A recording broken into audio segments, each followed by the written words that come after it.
Welcome to the Craft of Coaching podcast, where we dive into what it truly takes to become a skilled, confident life coach. I'm your host, Kate, head of the CLCC, or Certified Life Coach Collective, an ICF accredited Level 1 coach training program. We combine courage, coaching, and community to offer you more than just a training program, but a life-changing experience where you use your own personal transformation as the learning ground for supporting your clients. On this podcast, we explore how you can use coaching skills to support your clients or expand your own growth, all grounded in evidence-based coaching practices. Learn more about our program and get free resources for becoming a life coach at teamclcc.com. And now, here's today's episode. Welcome. Today I'm going to get into the best ways to learn about marketing. Coaches get into coaching because they love coaching. Hello, Captain Obvious. We know this, right?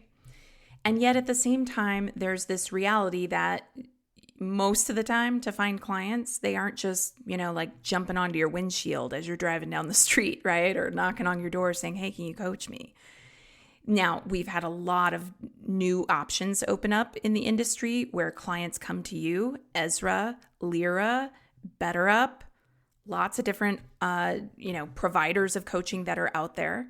But if you want to find your own private clients, at which point you usually can command a higher hourly rate than what BetterUp, Lyra, Ezra, and other of these other coaching conglomerates are offering, then you're going to need to market yourself. And I would say that just because life is life, and because you really need to have backup options, and the more diversified your approach to finding coaching clients is, the better off you are, you're going to need to have a website. I strongly recommend having a social media presence. My hot take, and I'm not coming at you with judgment or anything like that, but my hot take is that people who say, I don't want to market on social media, are actually really just uncomfortable with visibility. I get it. I'm not thrilled with Meta and the data collection scandals that have happened over the years. I don't like being subject to changes in an algorithm that might mean my followers can't see me. Those things are frustrating, and yet at the same time, I will say it's better than what anything was in the 80s to market a business. I mean, what did you do to market a business then? You had to develop like a flyer or something, or a postcard, and pay to have it printed and pay to have postage, and then just spray and pray these postcards all over the place to people's mailboxes advertising whatever your business was, hoping that they would pick up the phone and call. Or you were in the yellow pages, which I'm Gen X. I remember using the yellow pages actually, but I know that some of my younger kinfolk in the millennials and the Gen Z and all that, you're like, what's a yellow pages? I get it. But I remember the yellow pages.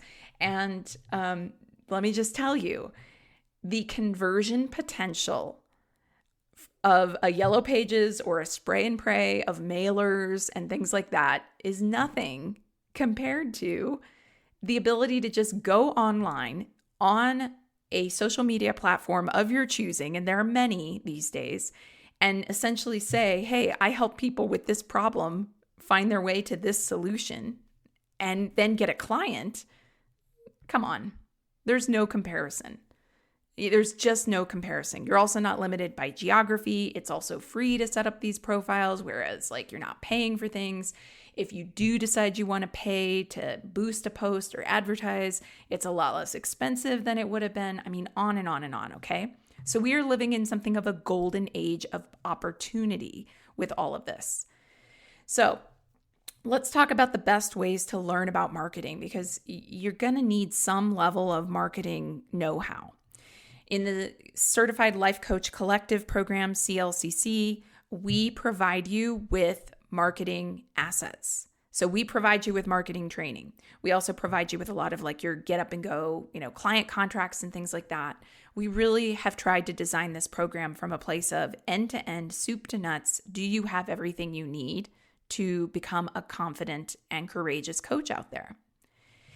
So Even if you're an experienced person with marketing, I would say you can listen to today's episode, Putting on a Beginner's Mindset. Are you integrating the essentials? I'll also share that when I started coaching, I didn't have connections. I didn't have capital. I didn't have backdoor handshakes. I just considered coaching to be a little side hobby. I regarded marketing as being gross. It felt like being a slick, manipulative salesperson, and that perception kept me from diving in fully. So, in terms of the best ways to learn about marketing, I want to start by asking you, consider this for yourself. Do you have any internal resistance to learning about marketing because of how you perceive it? Does marketing feel inauthentic or pushy to you, as I describe it did to me? If so, that might be part of what's holding you back, not just the strategy of marketing, but your beliefs about what it means to market well. I'll share with you that my shift in that area came when I stopped seeing marketing as a transaction and started seeing it as resonance. Now marketing can be done as a transaction. Marketing can be done. Some people do it that way, where it's like, I'm trying to get something from you. I'm trying to get a transaction from you. I'm trying to get you to do something that you wouldn't otherwise do, except for the fact that I'm very slick at manipulating you. That's not my vibe. When I reframed marketing as I want to create resonance, that's when I really felt the connection. When I market myself, I'm not trying to get someone to do something they wouldn't otherwise do, except I'm good at being slick and marketing them and tricking them into doing it.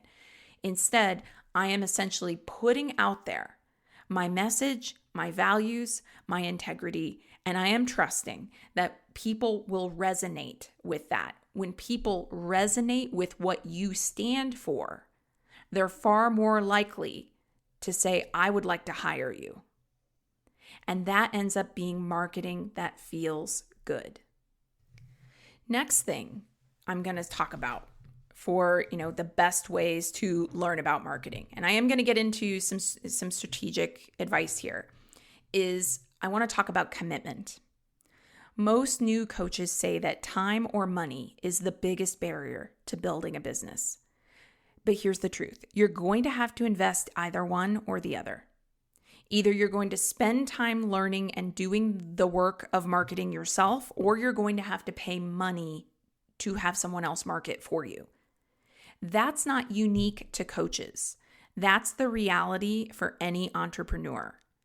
And I am so sorry that there are so many programs that are out there that are saying, I became a 6-figure coach in 6 months, or whatever they're saying. Like, if it sounds too good to be true, it's too good to be true. And I'm so sorry that you have probably been inundated with all of these slick marketing messages that make it seem like if you just have their 1, 2, 3-step plan, it's so easy. And that gives coaches who are entering the market a false perception that if they just snap their fingers, the clients are banging down their door. I would not say that coaching is the hardest business to stand up at all. There's a lot of pros for standing up a coaching business, one of them being that the startup costs are not substantial.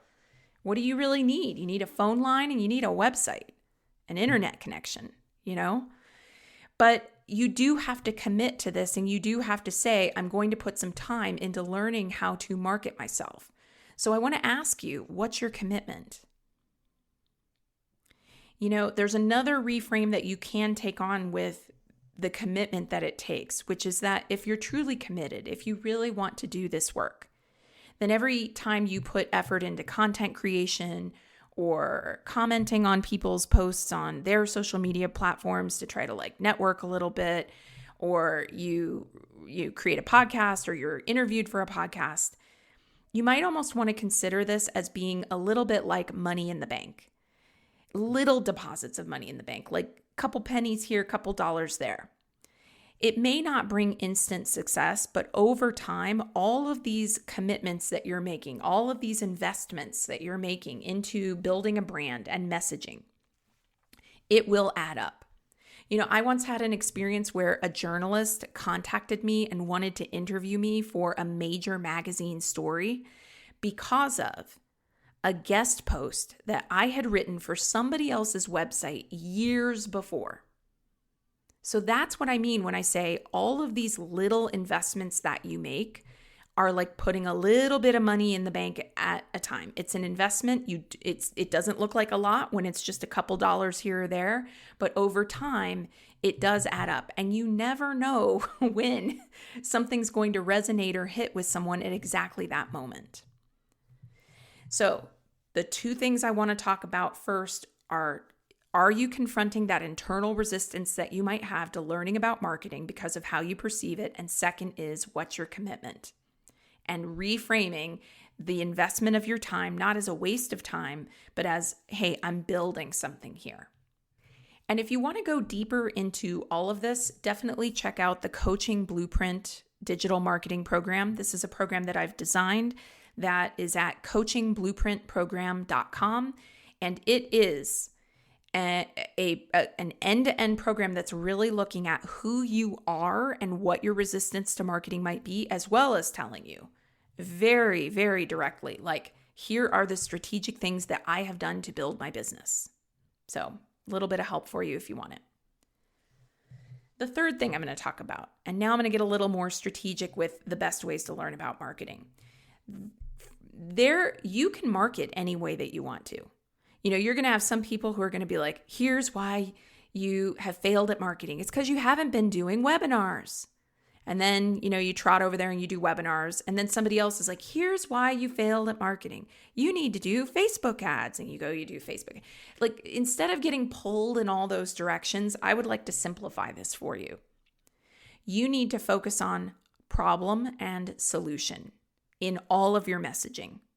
So if you want to do conference calls, webinars, great. If you love doing that, pick that as your vehicle, but make sure that through that vehicle of conference calls or webinars, you are always clear on your messaging. What is the problem people face and the solution they desire? If you decide you'd like to pitch yourself to be a podcast guest and you want to be interviewed on other people's podcasts, and that is your vehicle for marketing, fantastic. Go do that. But make sure that you're prepared to speak to the problem your people face and the solution they desire.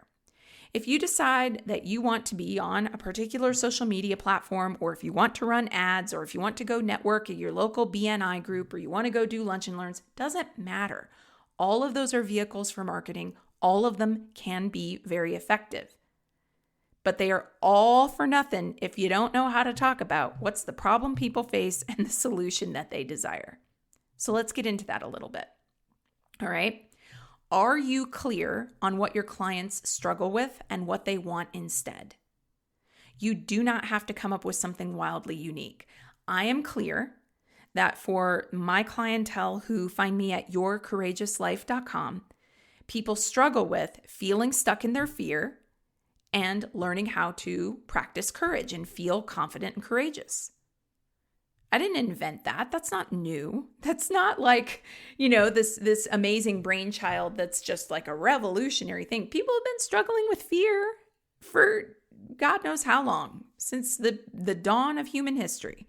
Okay? Now, the way I talk about fear, the way I talk about courage, how I infuse my own personality into the brand, the tools that I think are most effective for working through that fear, that is all Kate. All right, that's where I'm different than somebody else who might be talking about how to work through fear and practice courage, okay? So you got to get clear on what your clients struggle with and what they want instead. You don't have to come up with something wildly unique. It's okay if other coaches help people with similar problems. What matters is your clarity, your resonance, and over time, you are going to start to put your own spin on things.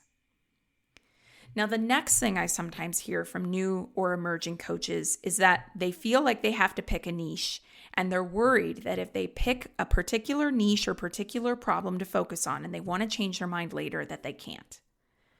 I've told this story, I'm sure, in other Craft of Coaching episodes. I'm going to briefly retell it now, that when I first started out as a coach, I branded myself and went full on being a creativity coach. I am a writer. I also have, over the years, I've been a painter and a photographer, and I love creativity. I love creative people. I thought this will be perfect for me. And here's the thing. I started working with creatives, and what I found most fascinating about working with them was the places where they were afraid and therefore not following through and being consistent on either making their art or putting it out there in the world. And that was the connection for me, that actually what I really wanted to help people with was fear and how to practice courage.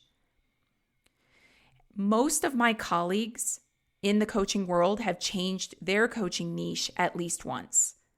You are not going to somehow ruin your brand by evolving, or it's not starting over. It's building on what's already there. So this is something that also is in the Coaching Blueprint program. You will see it, that I interviewed a number of coaches for the Coaching Blueprint program. And some of them will talk about in their interviews how they started in one place, and when I interviewed them, they ended up in a different place. Other coaches you are going to see, because these interviews were done some time ago, I think the wisdom and the tools and strategies that they share are still relevant. But those coaches, since I interviewed them, they have changed. They have shifted what their brand is about. And if you go visit their websites, you'll find that they're in a totally different place. So you do not have to pick one way and that's the way, but you do need some place to start. And so one thing that I strongly encourage is for you to pick a problem solution or a niche or an industry issue and really let that be your thing for the first year of your time coaching. Because otherwise what happens is too many coaches spend too much time in that first year not being willing to get clients until they've got the perfect website with the perfect messaging and sales pages and all that. And it just ends up delaying your ability to get out there and work with clients. I really want you to get out there and work with clients. That is how you will learn the most about yourself as a coach. If I had not gotten out there to work with clients on creativity, I would not have been able to evolve into Your Courageous Life, which was the next evolution of my brand. Now, telling you more about best ways to learn about marketing. I really believe that you need to study marketing like a student. So you essentially need to create a plan for how you're going to learn about marketing. I've got some good news though. I do not believe that you need one of these $10,000, $20,000, $30,000 marketing masterminds. I really don't. I don't think anybody is teaching anything about marketing that is brand new. It is always about what are the problems people face and what are the solutions they desire, and how do you recognize and speak to the problems people face and help them find the solutions that they desire. There's nothing new under the sun. Nobody's going to teach you anything brand new. So don't go $10,000, $20,000, $30,000 or more into debt with a marketing system that at the end of the day, it's just going to keep boiling down to the same things. What I would say is study marketing like a student instead and determine what are the things that I need to learn for marketing. So if you decide, for instance, I would really love to have my own podcast, and that's how I would like to market myself. Make a decision to start Googling articles on podcasts, right? Go on the internet, search for this. But don't just keep consuming content.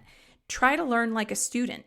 Students have to know, what do I have to learn to pass a test, to pass a course?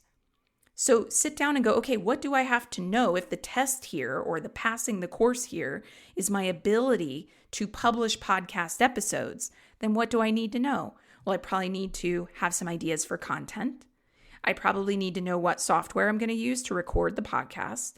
I'm probably going to need a high quality microphone. By the way, I'll save you some time on that. The Blue Yeti, Y-E-T-I, microphone is fantastic. And I know sometimes companies come out with different microphones. I have a lot of success with the Yeti microphone. It's what I'm using right now. I've used it for years. It's high quality. It's like $100, but it's a good quality microphone. So if you decide you want to run a podcast, you need to know what you're going to say. You need to know how you're going to record it. You need to know what equipment you need. And you probably need to know where to host your podcast.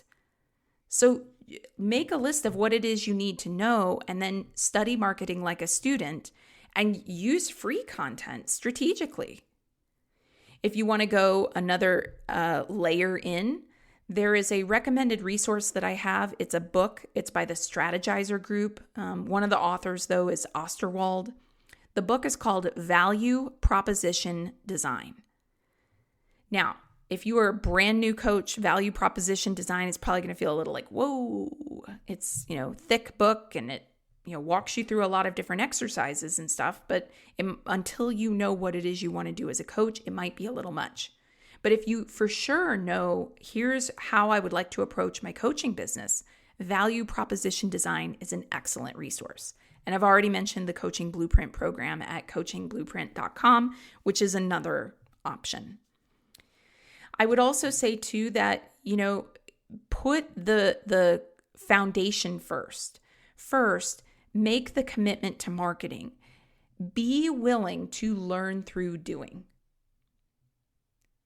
There's this real hesitance that people have to let go of the idea that there's probably some hack out there that they could adopt that would save them all this time and would be some miracle solution. If you've coached a client, how many of them want that, right? They want a miracle solution to make their marriage better. They want a miracle solution to make their health better. They want a miracle solution to fix their money. We want those things. There's nothing wrong with wanting those things. But you're in the coaching seat and that's not how it works. That that there are quote unquote mistakes that need to be made. Mistakes or learning opportunities, as we like to reframe them in coaching. That it takes commitment for someone to change a marriage or change their money story or feel like they, can manage, being the parent of a special needs child. That it takes commitment and time and that you're going to go 2 steps forward, 1 step back. The only reason that coaches believe something different about marketing is because of all of the predatory marketing out there that is promising you that if you just buy their program or just follow their formula or just, do their 3 hacks to the secret to success, blah, blah, blah, blah, that you're going to somehow end up somewhere better. Now, do I say about the Coaching Blueprint program that you're going to, avoid some of the mistakes that I made? Yeah, I think that if you take the lessons in the Coaching Blueprint program, you can avoid some of the mistakes I made. Do I think that you're going to start making more money in less time than it took me to do because you're going to avoid some of those mistakes and you're going to have some help? Absolutely. But I'm not building castles in the sky. I am not trying to pretend as though if you do the Coaching Blueprint program, you're automatically going to be a millionaire coach. I don't do that because I don't know what your process is going to be. I'm not working with you one-on-one. I don't know your business model. I'm trying to help you determine your own business model through the program. So when people are trying to build castles in the sky on their sales pages, it's good to pause and take a moment and go, really? Really? Because if it seems too good to be true, it probably is. So here are your action steps for moving forward today. Number 1, take a look and examine, maybe even get a coaching session on this. What are your hesitations about marketing? Number 2, what's the commitment you're willing to make? Because if running a coaching business is your dream, and if you want to make 6 figures at it, and you want to replace your salary job, or you want to be able to afford your kids' college education, or whatever your dream is to do with all that money, you're going to have to be strategic about it. Next, start to determine what you want to learn. So commit to a niche, commit to a problem solution, get really clear on what that is and study it like a student. Commit to what you want to learn. And then start taking action. Schedule your next step. Go to your calendar now. Put time on your calendar, a half hour a day. I know you got a half hour a day that you could do less scrolling and you could, spend it on learning something that's going to evolve your coaching business. Don't wait to feel ready. Begin now.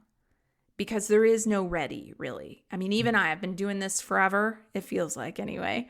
And things change on social media or things change in the climate of what works for marketing well. okay? And I'm needing to learn new things. I revisit the basics. I have a sales funnel course that I purchased for like $50 ages ago.